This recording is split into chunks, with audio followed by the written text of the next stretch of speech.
on vacation with Sam one time, Samuel Jackson. We was in Portofino, we had finished dinner one time. We walking back to go get on this boat. Hey, you're Samuel Jackson, I want to take a picture. He said, what's the magic word? That's him. And I went, Sam. And it froze the white dude. Steve Harvey. I hear y'all take vacations together on the yacht or something. Well, we get on the boat with Magic and Cookie. Steve and Marjorie have their own boat. So, you know how we often assume that all the big shots in showbiz are tight buddies, given their wealth and shared professional paths? Well, turns out Samuel L. Jackson and Steve Harvey might be flipping that script. Now, with their success, and both being in the limelight, you'd expect them to be best buds, right? Hold up, word is, Samuel and Steve aren't exactly trading friendship bracelets. And it's not just about Steve's mustache or Samuel's comedic vibe. There might be more to this apparent rift, and the grapevine is buzzing with whispers that Samuel L. Jackson might be getting ready to spill some juicy details about Steve Harvey's journey to stardom. I say all the time. There we go. You know, it's like the varying degrees. Varying degrees. There. It's like, hey, what's up? Different levels. All of it, you know, we make it work. We all know Samuel can crack a joke, but this time, he seems dead serious. The gossip suggests there could be some skeletons in Steve's closet that only the insiders know about. And you know Steve Harvey, he doesn't take well to people throwing shade. If Samuel is indeed gearing up to spill the tea, we might be looking at a celebrity feud of epic proportions. The burning question on everyone's mind is, what's Steve Harvey hiding that's pushing Samuel Jackson to the brink of calling him out? It looks like there might be some spicy Hollywood drama about to unfold, and these two might be on the verge of a showdown nobody saw coming. I got a 4-year-old blowing y'all's mind. Yeah, it was the people checking me, saying, Brock ain't wearing no.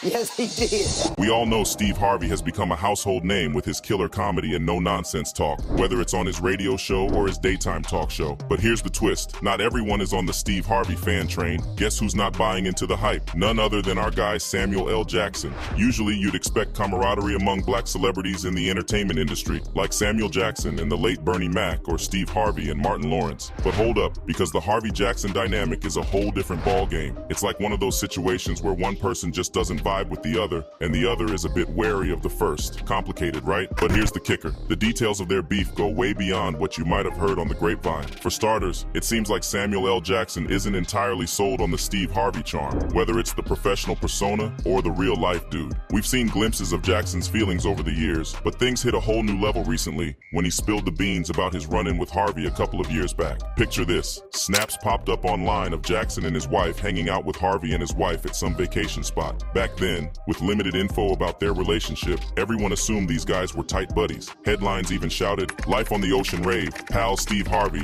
Samuel L. Jackson and Magic Johnson enjoyed July 4th on luxury yacht with their wives." Sounds like a pretty glamorous friendship, right? Fast forward to today, and Samuel decided it was time to clear the air. Those ocean rendezvous weren't planned. According to Jackson, he and his wife were just on their way to their chosen vacation spot when they accidentally bumped into Harvey and his missus. And let me tell you, judging by Jackson's expression as he spilled the beans, he wanted the world to know that this meetup with Steve wasn't some carefully arranged Hollywood hangout. It was a pure accidental thing. So why isn't Samuel L. Jackson a big fan of Steve Harvey? Well, it seems that Jackson's not so warm feelings toward Harvey might be rooted in his relationship with Bernie Mac. And who wasn't Bernie's biggest supporter? You guessed it, Steve Harvey.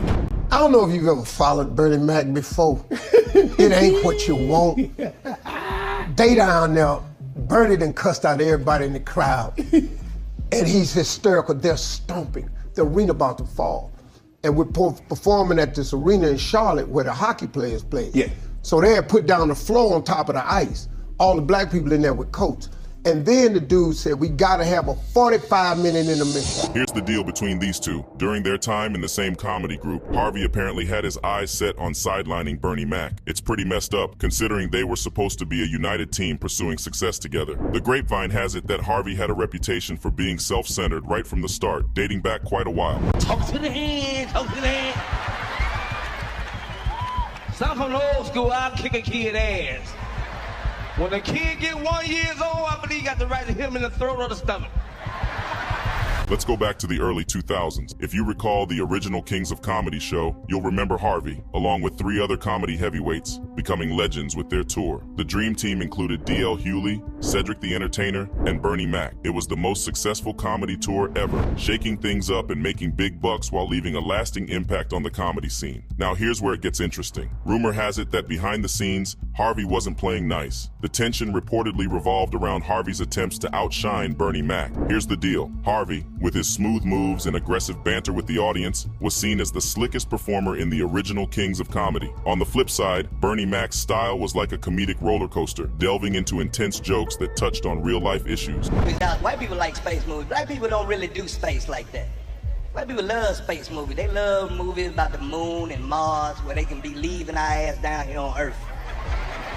That's what they think. They think they're gonna leave us down here on Earth. The rumor mill suggests that Harvey may have been envious of Bernie's unique style, and what started as a minor issue turned into a full-blown feud. Cedric the Entertainer, another OG from the tour, spilled the beans, and now the internet is buzzing with this comedy beef. It appears that those long-standing rumors about Harvey and Bernie Mac not exactly being BFFs during the Kings of Comedy tour might hold some truth. Cedric recently spilled the tea on Shannon Sharpe's podcast Club Shay, revealing that the feud between Harvey and Bernie was more than backstage gossip. It had real consequences. It even prevented the Kings of Comedy crew from going on another epic tour, missing out on more laughs. But there's more to the story. In 2003, Bernie Mac shared some inside info in an interview with GQ magazine, claiming that Harvey was jealous and tried to interfere with his movie roles. Steve, not one to stay silent, addressed these claims in a 2010 interview, expressing how hurt he was by Bernie's words. However, fans weren't entirely convinced by Steve's side of the story. So considering Samuel L. Jackson and Bernie Mac's close friendship, it's evident why Jackson might not be sending Steve Harvey a Christmas card. These guys weren't just buddies, they were practically industry siblings, the kind of friendship that runs so deep everyone thought of them as family. They even joined forces on the big screen in the movie Soul Men. Now,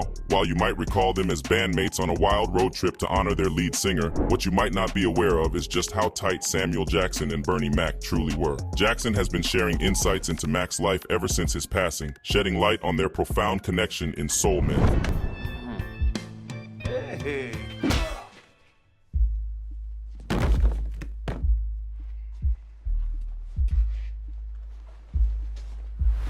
In the movie, Jackson and Mac played characters who used to be in a band together, embarking on a crazy cross-country journey to pay tribute to their late lead singer. Tragically, Bernie Mac fell ill and passed away from pneumonia in August after they finished filming. To add a surreal twist to it all, Jackson revealed that Mac never got to see the final cut of the movie. Now, that's a whole new level of bittersweet. Jackson, the star of The Hitman's Bodyguard, spoke fondly of Mac, labeling him a friend. He even spilled the beans that the Ocean's 11 Inches co-stars would crack some jokes at Jackson's golf tournament in Bermuda. Outside of their time on the Soul Men set, Jackson admitted that he didn't get to spend much time with Mac while he was alive. The guy was booked solid with his show, The Bernie Mac Show, a Fox comedy series that had everyone in stitches from 2001 to 2006. Remember the ending of Soul Men, with that heartfelt dedication to Bernie Mac and Isaac Hayes, 2 genuine soul men? Well, guess whose brilliant idea that was? Yep, you got it, Samuel L. Jackson. Understanding the depth of Jackson's connection with Mac makes it crystal clear why he might not be thrilled about the Steve Harvey comparisons. And if you take a closer look at their life journeys, you might just see it too. Bernie Mac was no ordinary comedian. He's like the captain of the Pioneers Club in the comedy world. Known for his iconic TV series, The Bernie Mac Show, and the legendary Kings of Comedy tour, later turned into a film directed by none other than Lee, this Chicago comedian was a titan among his peers. Sure, today it looks like Bernie had a smooth ride to becoming an icon, but the reality was quite the opposite. When life threw some serious curveballs Bernie's way from the get-go,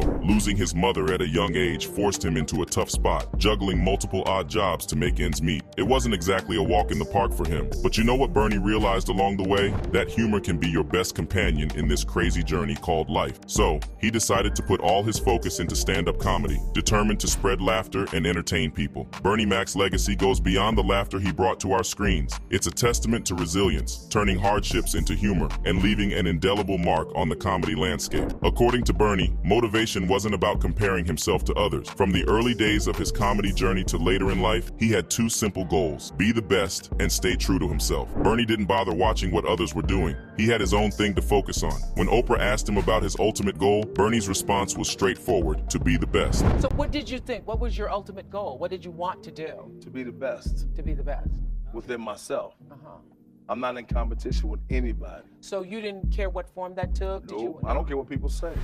Fame and jokes were cool, but according to Bernie, that only appealed to a specific demographic. His strength, he believed, was in making everyone laugh, no matter who they were or where they came from. In his own words, he adjusted his style depending on the space he was in. During an interview, spectators shared how she knew Bernie was destined for greatness after one night at his show. Now, you might expect Bernie, already a successful comedian, to be patting himself on the back, but nope. Bernie Mac revealed that even though he knew he'd eventually rise to the top, it wasn't something he constantly dwelled on. If you do well, the money will come. That's what I know. You know what I mean? And quit focusing on the money. Right.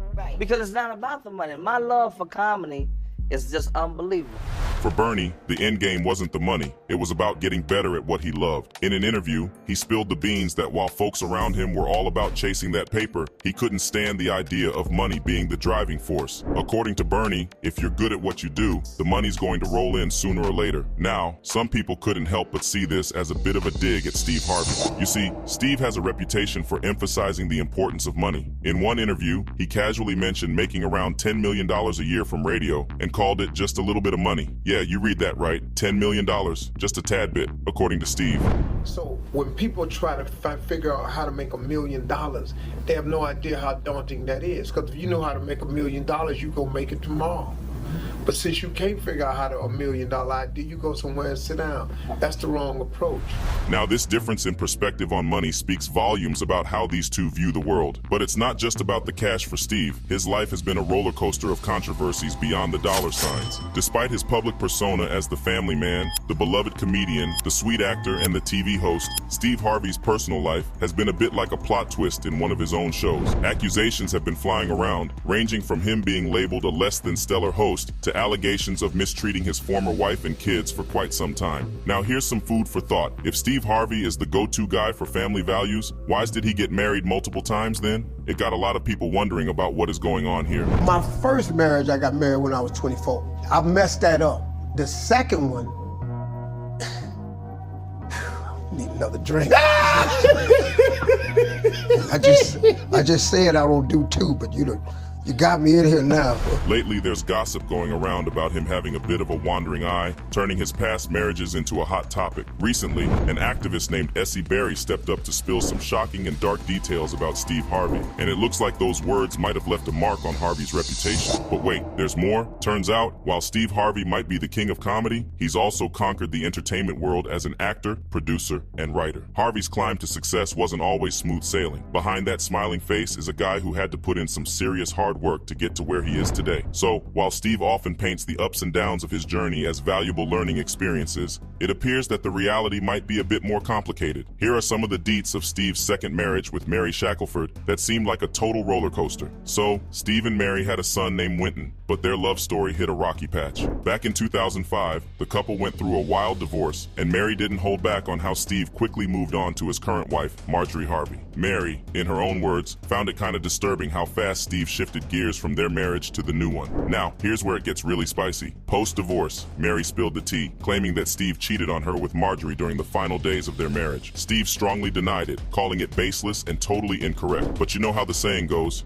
actions speak louder than words. Steve did indeed tie the knot with Marjorie not long after splitting from Mary, raising some eyebrows and giving weight to those cheating rumors. But hold up, there's more drama. Mary wasn't done putting Steve on blast. She accused him not only of playing the field, but also of attacking their son. According to Mary, after being away for a few days post-divorce, she returned to find her son with what looked like bruises on his face. She claimed these injuries were Steve's doing, which led her to take legal action against her ex-husband. Mary decided to take her grievances to court, hitting Steve with a whopping $60 million lawsuit. The laundry list of charges included child endangerment, torture, conspiracy against rights, kidnapping, breach of contract, and intentional infliction of emotional distress. In response, Steve took Mary to court, and guess what? He managed to score an injunction against her. The court's decision came with a condition. Mary had to zip it. She was ordered to keep the case details under wraps and avoid discussing it publicly. Now that raised some eyebrows. Why the need for a gag order if everything was on the up and up? To many observers, this move hinted at a possibility that Steve might have had a hand in the events Mary was talking about. Post-case, Mary spilled more to a magazine saying, "I didn't violate any court orders. This is about not talking to anybody about your divorce. That's what they're saying." I'm like, this is America. The whole saga left a trail of questions. Why the secrecy? Why the legal battle? It all seemed to cast a shadow on Steve Harvey's image as the relationship guru. Some fans started to wonder if maybe Steve's personal life was a bit messier than his advice columns would suggest. Now, if the drama between Mary and Steve wasn't enough, it seems like Steve Harvey has found himself in another sticky situation, the world of comedy controversies. You know, comedians really cherish their jokes, and there's a certain unspoken rule about not poaching material. But guess who's managed to ruffle quite a few feathers in the comedy circuit? You got it, Steve Harvey. Recently, funny man Mark Curry has been making waves, calling out Steve for allegedly swiping his material and recycling it for jokes on his shows. This isn't a fresh beef either. Mark has been throwing shade about Steve lifting his jokes way back when on Harvey's NBC talk show.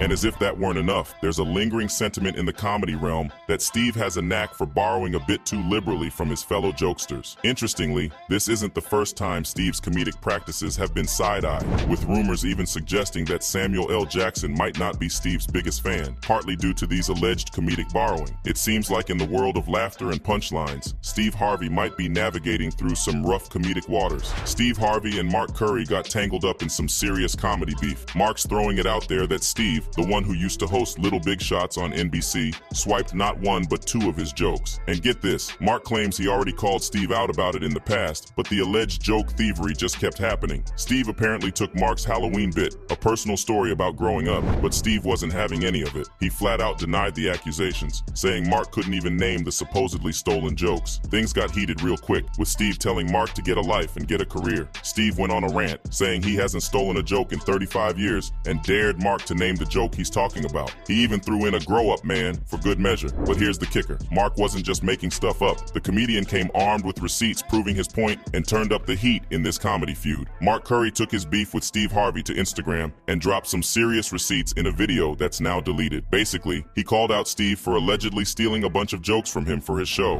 In this video, Mark compared an episode from his 90s sitcom, Hanging with Mr. Cooper, where he talked about rocking a brown box as a UPS costume for Halloween. Surprise, surprise. Steve made the exact same joke in a 2015 episode of his show. In costumes, hey kids, please. Mama sent us down to the liquor store, put boxes on us. We didn't know what we were. I don't know what we are. I don't know. She didn't tell us. I think we UPS, I guess. I don't know. Every Halloween, I had the same outfit on. Every year. I just had a brown box. No, it wasn't nothing sad. I asked my father, could I have a new outfit? And he said, no, just wear the same one. It was just a brown box. And he just told me to tell everybody I was the UPS man. And here's the kicker of all kickers. Other comedians like Cat Williams jumped in and had Mark's back. In a recent interview, Cat even called out Steve Harvey for supposedly swiping material from Mark Curry. This is a televised joke that Mark Curry helped me punch up and get to the level that it was. The same Steve that went to go watch Mark Curry do his whole sitcom and then stole everything Mark Curry had. Now Steve got a sitcom where he the principal. And he wear a suit, and then he gets this high top fade, making all black men think he got the best lineup in the business, and it's a man unit. Remember how in 2008, Steve Harvey and Cat Williams found themselves in the headlines? These two haven't exactly been best buds for over a decade. And oh boy, there's a whole story behind it. So Cat Williams decided to throw shade at Steve right before a Christmas season show, and things got wild. Picture this. Jamie Foxx, who was a radio host at the time, adds fuel to the fire by playing a clip of Williams dissing Steve Harvey. Cat on the phone goes on a rant, saying he wants to apologize for what's gonna happen, hinting at their upcoming joint comedy gig. But here's the kicker. He drops the bomb, telling Steve that once he hits the stage, it's game over for him as the king of comedy. Steve Harvey then calls in, baffled by the whole situation. He tells Jamie and the crew that he's always been cool with Cat, explaining that back in LA, he didn't even know who Cat Williams was. Imagine that, Steve Harvey asking, who's this Cat Williams? Call me. Dogs don't bark at parked cars. A dog only barks at a car that's moving and going somewhere. But Cat Williams didn't hold back in a recent interview, laying into Steve Harvey. Cat straight up called out Steve for supposedly being jealous of Bernie Mac, spilling the tea on their years-long beef. According to Cat, Bernie felt Steve was trying to mess with his movie roles, even attempting to snatch a role in Ocean's 11, creating major tension. Cat went on, claiming that Steve, in an appearance on Club Shay, tried to act all nonchalant about not wanting to be a movie star. But according to Cat, Steve was secretly trying to compete with Bernie Mac for movie roles. Where he got so big, and it was Bernie and them's fault because they wanted to be movie stars. What? You called Ocean 11 to get that part? What do you mean you didn't want to be a movie star? Kat didn't stop there, diving into Steve's marital history, claiming Steve said it was his first wife who got him where he is, then switched it up with the next wife who thinks like a man. Kat questioned Steve's credibility and authenticity, especially when it comes to claiming to be the king of comedy. He even spilled that he was offered the chance to be the fourth king of comedy, but turned it down because of how Steve allegedly treated Bernie Mac. Kat said, because the whole time Bernie was here, you were acting like you were funnier than him. You stop it. That man was funnier than all of y'all. Kat's not holding back, calling Steve out on his claims and keeping it real about how comedy works. Well, unraveling the threads of Steve Harvey's personal life sure paints a vivid picture, doesn't it? The patterns in his behavior, especially with the legal drama and controversies, make you wonder if he might have been the source of friction in his relationships with Bernie Mac and Samuel L. Jackson. And guess what? It seems he's not the only one with a less than stellar view of Steve Harvey. The entire world might be giving him the side eye. Now we know Steve's got a knack for spinning a narrative to his advantage, so it'll be interesting to see how he plans to tap dance around this one. The plot thickens with Samuel L. Jackson possibly gearing up to spill the beans on Steve Harvey's journey to fame. There's talk of skeletons in the closet and whispers in the grapevine that suggest a sacrifice for stardom. So buckle up, because it looks like there might be more spicy Hollywood drama about to unfold. Don't stop keeping it real. See how this comedy roller coaster keeps rolling.